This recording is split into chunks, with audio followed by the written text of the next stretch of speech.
Hi, good day. Today I want to talk about a band that for me falls in the same category as someone like Leonard Cohen. Someone or a band that 30 years ago I would have considered boring and not worth my attention. And just like Leonard Cohen, who I now consider to be one of my most favorite artists, I completely revisited my perspective of this band. I completely revisited my assessment of this band and their music. I'm talking about Scritti Politti, in particular this album, Cupid in Psyche 85, which is essentially a string of brilliant singles. So what's with Scritti Politti? Scritti Politti is a band that were founded, came up in the heyday of punk and new wave, 78, 79, but very quickly concluded that the standard template of punk and new wave was not for them.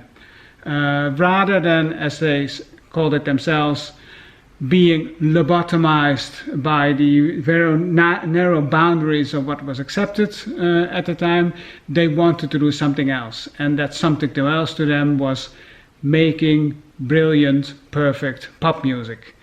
In a way, Scritti Politti can be considered to be sort of the start of what was later called New Romantics, with Spandau Ballet and ABC and other bands in that same area. Listening to this album, an album that I completely didn't understand, I wouldn't have understood 30 years ago, because I think back then I didn't even listen to it.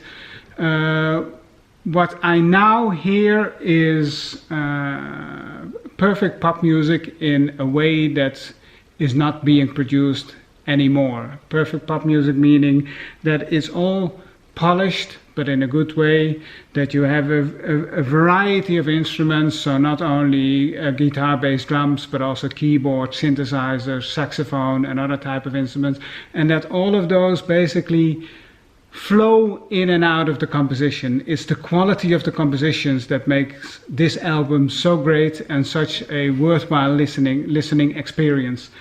I in particular like the last songs of side B, which are Would Be's and Hypnotize. But I think listening it from start to finish, this is just a great album for anyone who is interested in pop music, and for anyone who wants to listen to pop music that is a bit more creative and a bit less standard than most pop music that's being produced these days. Thank you.